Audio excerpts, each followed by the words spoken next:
My jsme se bavili o hodnocení a o těch různých žebříčcích a asi jsme se shodli na tom, že Robert Parker patří mezi ty, který bychom měli sledovat. I vy se tím v rámci Airvine řídíte, že jo? Určitě pro nás je asi Robert Parker ten nejnosnější, na druhý místo bych řadil Jensen Robinson, ale dneska se tady budeme bavit o Parkerovi a podle toho jsme si vybrali nějaký vína, který si vlastně posluchači můžou v rámci nějakého balíčku k tomu se dostanu, to je jasný. A porovnat ty body. Taky musím vysvětlit, proč je tady s náma Jirka, což je kamarád Airvine, náš kamarád. Jiří je právník, já jsem rád, že tady je, protože my budeme zkoumat ten žebříček, protože my se dostaneme k tomu, kdy vlastně asi smysl, který vína má smysl sledovat, tak to je od 90 nahoru v rámci Parkera, on tam i zhruba ten žebříček začíná. A mně přijde na té škále jako laikovi, nevím, jak to máš ty, Jirko, jo, ale že tady chlapci, co by zkušení, tak budou říkat, že je rozdíl mezi 92, 94 a 96. Mně to přijde pořád jako v rámci nějaký jako takovýhle degustace, kterou tady máme, skoro neuvěřitelný. Ty to asi už poznáš, ne, ten rozdíl, nebo jak se cítíš předtím, než začneme? Ten rozdíl je obrovský, no. Já myslím, že to je určitě poznat. Fakt? Je poznat jeden bod. Tak já jsem tady jediný skeptik a jsem na to fakt zvědavý, protože tady máme 3 vína, 92, 94, 96, ty si říkal, Františku, správně, že tenhle balíček je možný si objednat a udělat si takový jako příjemný večer, kdy ve 4 můžeš mít 3 lahve a pak pro, řekl bych, rozjetější večer je tam ještě varianta z 6. Vínama, který jdou podobnou posloupností v té bodové škále od 92, myslím, do 98 a to už je na večer, buď to ve více lidech, nebo na hodně příjemný večer ve dvou. Ve dvou, my jsme tady 4. je správně. Jsme 4, to znamená ve 4 podle mě 6 lahví. My jsme si netroufli na těch 6. No tak je to bonusový, vezmeme to rychle, jdeme na to první víno, to má hodnocení 92. 92 bodů, Julia, někdy, Rony, nechceš? Určitě. Skvělá ženská, tady jsme si říkali v předešlém díle Barrel Boys, tak to je Barrel Girls. V tom smyslu tak trošku jako má za sebou spoustu dámských rukou v rámci Barova, kteří dělají neskutečné věci. Holky, jo? Holky. Jsou vlastně často dcery vinařů, který vlastně přebírají ty vinařství po tátovi. A je jich víc než... Většinou mají dcery. Většinou mají dcery. Takže studovala v Burgundsku, ne? Studovala v Burgundsku, správně, ale velmi krátce, nebo to tento 4letý enologický.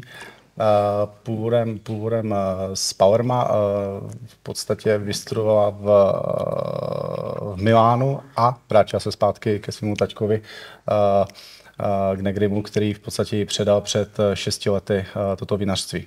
Pijeme La Tartufaju, což je fantastická vinice, jedna z nejvýše položených, téměř nejvýš položených vinic v blízkosti úžasného lesa, kde přirozeně ten název napovídá, že se tam dokážou najít krásný velký bílý piemontský laníže. Pijeme ročník 2015, přirozeně 100% nebylo. Precizní dámská práce, velmi elegantní. Na rozdíl od zbytku těch macho barolistů je tohle opravdu jako vždycky dotažený do elegance. Navíc to, co Jirka zmínil velmi dobře, to Burgundsko, tam jako vyloženě evokuje i v té chuti. Umí perfektní pinot a chardonnay, ale v tom opravdu jako burgundským štychu. Takže burgundský sudy, preciznost, pižáž, která je adekvátní k tomu, aby to víno dosáhlo elegance, 92 bodů. Možná by bylo fajn říci vlastně, jak k tomu my zmiňujeme Roberta Parkera, ten je v důchodu, je fér říct, že to už je to wine advocate Rize, který zkolektoval největší hodnotitele světa a tady to hodnotila Monika Lerner, která v podstatě tomu dala 92 bodů. Ona se koncentruje na Itálii, takže ona většinu hodnocení od Parka je od Moniky Lerner, která je vlastně ten největší expert na to. Hele, proč 92, ta škála, už jsme si vysvětlovali v tom hodnotitelském díle, že vlastně reálně byť je 100 bodová, tak ono, ty vína začínají být, řekněme, od 88 nahoru až do 100, vlastně jsou ty nejzajímavější, 92 bodů už je velmi pěkný hodnocení, 92 bodů dostávají i vína, které jako jsou podstatně dražší, třeba se to týká často Burgundska nebo Bordeaux, takže si myslím, že tohle je jako hezký začátek a jako tady máme rádi takový ten výraz poměrce na výkon a myslím, že to jako odpovídá, že jako víc bych tomu asi nedával, víc bych to jako nepušoval, ale krásný víno za ty prachy, protože se bavíme o flašce za nějakých 700 Kč bez daně. Jo. A za mě skvělý. Souhlas. Je to fakt skvělý a musím říct, že člověk u toho Barola očekává, to je možná to Barolo Boys, Barolo Girls, jo? Že očekává takovou jako komplikovanost v rámci, ale tohle je úplně přímočarý, je to jako skvělé. Taky dáno tím, že ona je v Lamoře, kde vlastně je trošičku vlastně teplejší pro vzduchu, malinko vlastně teplejší klima než v těch ostatních vesnicích kolem Barola a vždycky z Lamory bývají ty vína víc ovocitější, je tam i trošku víc jílu v půdě a bývají vlastně takový jako přístupnější oproti třeba Serralunga, která je víc vápenitá, ty vína jsou tvrdší, mají větší taní, větší kyselinu, tohle je přístupný, rychle špitelný, ale přitom ty vína taky vydrží nesmysl, jako lahvy na zrát. Pít teď? Nebo já si myslím, že... Já si myslím, že úplně klidně ready, ale v horizontu 10 let bych to vypil. Změní se ještě nějak výrazně? Jo, ale myslím si, že do 5 let bude na vrcholu a pak už jako nic nového se nedozvíme, pak už to víno bude stárnout. Takže do 5 let bych tohleto vypil. 92, jdeme na 94. OK. Káto Jo. Jenom podle počtu sklenic jsem pochopil, že 96 budeme pít z lahve. 96 musíš mezi tím dopít 92. Tady to je... 2 vypitám. Jsi na procházce. Jo, omlouvám se, jsem maká. Ještě nejsem úplně zvyklý na to vaše tempo.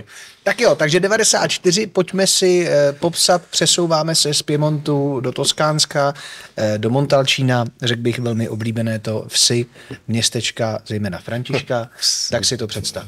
Ves jsem opravdu o Montalcínu ještě neslyšel. Ves je hezký, pardon, zeptám se právníka. Jak se díváš na termín ves? No to je, co bych No je to hezký, tak je to obecná definice. No. Ale hezký. Líbilo, vlastně se mi to líbí. Tady máme před sebou Cielo d'Ulize, což znamená obloha nad Ulis, jako je romantický název od vinařství Podrelé Ripy. Je to vlastně jejich ještě než bude pokračovat v nezastavitelném monologu. Mám si mezi tím dávat vodu nebo ne? Můžeš. Je to dovoleno. No ne, jako pro posluchače je to docela bezvýznamný, ale pro ty, co se koukají, tak jo. No ne, tak ale já bych to řekl, jestli se má, tak to je, no, když si začínal. No ale oni zase říkají, že ne, tak já nevím, co je správně. Já je mám rád naladěný, ale je dobrý tu vodu si dávat. Děkuju. Můžeš pokračovat. Děkuju. Jsme 100% Sangiovese, základní Brunello tohle vinařství. Tady se bavíme cenovka někde kolem nějakých 900 korun bez DPH, v ročníku 16, který je prostě už dneska legendární. Tahle poloha jich je spíš postavená na kyselině a eleganci. Není to, nečekejte o to žádný tučný, prostě ramenatý Brunello. Bavíme se tady o Elegánovi. Jo? A tady těch 94 bodů za mě taky sedí. Dokonce bych jako i přemýšlel o bodíček víc, za mě to moc baví. Oni mají ještě další řadu Amore Maggia, který je, řekněme, mohutnější, ale tohle mě osobně baví v té eleganci, v té struktuře a té páteři postavený z kyseliny víc než Jestli Jirka něco řekne taky. Tak Jirko, něco řekni. No. Tam je poměr výkon cena v obě dvě ty vína super, co jsme pili. No. Jak ta Tartufája, tak to Cielo. Neskutečný víno. To absolutně sedí na to. No. Jako za mě prostě ty 2 body jako v té dílce, já to vždycky řeším jenom přesně, to, jak to víno zůstává dlouho v té puse, prostě polknu, nechám to tam a buď to víno uteče, nebo ty 2 body je jako strašný rozdíl v té dílce, v tom čase. Ne, to je fakt jako, že já tomu nevěřil, jo, ale vlastně to Barolo na první moment jsem si říkal, tyjo, to je přesně to, co hledám od toho Barola teď, tady a teď. Jo, že jako si umím představit, že to není, ale tady a teď, tak takhle mám Barolo hotovo, vyřízeno. Tohle je delší, no. Tohle je delší, že najednou jako už seš v tom tempu. Když piješ víc, tak já vlastně, když jsem s tím začínal, tak vlastně jsem řešil jenom jak mě to učil Jirka, ty body, jak piješ kvalitní víno, no. Tak na tom to jde poznat. Prostě ten čas, jako když to nějak jako počítá, říkáš si, to není možný, já to ještě jako minutu cítím. Teď ty dobrý vína, my vždycky, když jsme to pili, tak říkáš, já to cítím snad ještě ráno, to není možný, jak to víno je dlouhý, ty super dobrý. Jinak jsem chtěl říct, ono to se opakuje, ale ve 157. díle tohoto našeho setkání vám sdělíme, kdo je Jirka. Ale zatím to nechme jenom, že to je Jirka. Každý má svýho styga. Ale fakt, ta Jirka je jasná. Paní Kolumbová. Rony, ty si chtěl něco říct, tak teď můžeš. Jo. Aktuální hodnocení jasně naznačuje, že ta budoucnost velkých červených vín spočívá v kyselině, ve svěžesti a primárně jako v nějaké... Takže budou potřebovat kyselinu. Samozřejmě. Giulia Negri 450 až 590 nad mořem, takže si dokážeme představit, že ta kyselina vzniká. Cielo d'Ulize, Vápenato, slínový podloží, díky toho v podstatě neskutečná kyselina a svěžest taktéž a až se dostaneme k barbaresku, tak budeme v podstatě ve stejné relaci, která má přesně stejnou dikci. Je to určitě ten, jako, kam se ten vinařský svět ubírá, je to tam hrozně znát, že lidi samozřejmě primárně už se dneska víc kouká na kvalitu, ale lidi taky chtějí trošku nějakou stravitelnost, lehkost toho vína, nechtějí z toho být unavený, nechtějí prostě nic těžkého a ten jako odklání se ten svět od těch jako marmeládovitých, těžkých, třeba chorvatských vín a jdou spíš jako cestou elegance. Au. No nic, mě tady, jakoby, to znamená, když to vezmu, tak ten rozdíl zatím, na tom jsme shodli my, lajci s Jirkou, že to je ta dílka, jak dlouho to takhle zůstane. To je jeden z těch hlavních ukazatelů. No. A teď teda jako v případě 96, kde se dostáváme, řekl bych, k jedný z největších chloup, co vy máte v rámci Eravine, což je Sotimano. To je tak, jako, že vždycky skoro v každém díle se dostáváme k Sotimanovi. Protože ho máme strašně rádi. No jo, to prostě, máte, no. Vlastně nás to k tomu vrací. Tak tady mám nebo já nebudu říkat, co mám očekávat. Mě zajímá jenom, takže teď jsme na 96. Ano. Jo. Teď jsme v ročníku 2015. Ty tam máš furt 4 body prostor. Rony, řekni něco malinko o Sotimanu, byl tam před týdnem nebo kdy, tak. Jo, je tomu přesně možná týden a Andrea a Claudia Sotimanovi je malinký vinařský statek Tenuta Kašína, která v podstatě dělá 5 zásadních kry nad Nejvem. Takže jsme v oblasti Barbaresco. Každá vinice, každý kry má specifické vlastnosti.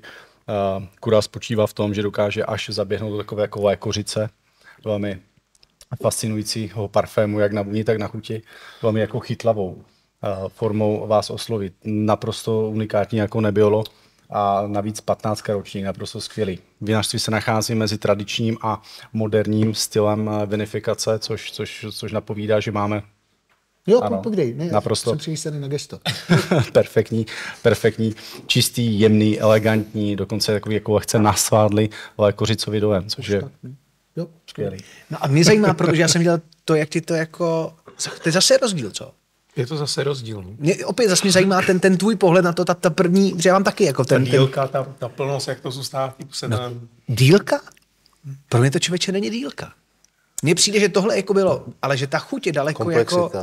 Komplexita, to není dílka. Tohle mi zůstalo v puse díl. Ale tady je to... Jakože to klikne úplně. A tady je to i obviněný tím, že vlastně tu kuru jsme otevřeli, protože my jsme první lahev, kterou jsme měli připravenou, měli korkovou. Takže my jsme museli teďka vytáhnout náhradní lahev a tím pádem není tak rozdejchaná, jak měla být. To znamená, neukazuje všechny vrsty a tím to si k tomu vrátíme už třeba mimo éter, ale to víno opravdu ukáže i tu dílku. Ale v tuhle chvíli už to ukazuje tu komplexitu a ty vrstvy, že tam ten potenciál je chuťově ohromný. Jestli ještě mohu poslední, když Wine Advocate hodnotí tato vína, tak posledních 10 bodů z té škály 100 bodový je za potenciál. Teď si představte, že 50 bodů dokáže dostat vlastně každý víno. 5 bodů dokážete dostat, maximálně 5 bodů, za účast 50. 5 za vzhled. 4,5, to stane 99% producentu automaticky. Technologie vám to samozřejmě umožní. 10 vůně, 15 chuť a posledních 10 je potenciál. A tam v podstatě opravdu ten bod 2, 3 už jasně rozlišuje, kde to barbaresco se může až v podstatě dostat díky tyhle kyselině, díky tady ty koncentraci, intenzitě, neskutečně jako explozi ovoce, koření, a dokonce i přesto, že to je mladý ročník 15, tak už tady jako vnímáme i takový ty zemitý tóny, který jako rezonují. Potenciál, jak to víno bude pak vypadat. Přesně tak. Takže mnohdy to 100bodový víno není v tu danou chvíli to víno, které byste měli aktuálně pít. To jasně také říká, od 97 do 100, že to víno dokáže uběhnout dalších 20-30 let. To je jako maratonec, který má na to ten potenciál a tu sílu. A ta vychází z nádherného třísla a z perfektní kyseliny. To znamená svěžest, to je páteř. To je ten držák. Takže stovkový si ochutnal už? Taky. A ne, Gianni Brunelli, a ne pár? Co jsme pili, ne pár, no. Jo. Gianni Brunelli v 16. Ale jako mladý ty. Skvělý. V 10 ještě jsem měl nějaký Brunella 100 bodů. Určitě Maruno Gráci od Il Maroneta. Mnoho Bordeaux 100 bodovek. Taky jsme už spolu tady propili a A mnoho z nich je na cestě. 1990, 100 bodů. Mnoho z nich je na cestě. 21 bude skvělá v Piemontu, takže očekáváme další 100 bodovky a přijdou 19 a tak dále, takže jako máme se na co těšit. Rozdíly tam jsou, je na vás, abyste to ochutnali, protože je to jako minimálně hezký zjistit, že i když skeptici si říkají, no tak to hodnocení, jasně, Bůh ví, jak to je, tak tady je to jako naprosto patrný. A jak říkám, no, jsme skončili na 690, chápu, že si mě nevážíte tolik jako Jirky, a doufám, že někdy do budoucna se na tu 100, nebo aspoň na 98 dostanu, ale to asi bohužel až někdy příště. Po 35. díle. Já to chápu, no. Tak jo, tak děkuju za tuhle možnost a jenom dá se říct názornou ukázku toho, jak ta hodnocení v podobě Wine Advocate, respektive Roberta Parkera, fungují. Ukázaná platí. Přesně. Jo. Zkuste to. Ahoj. Ahoj.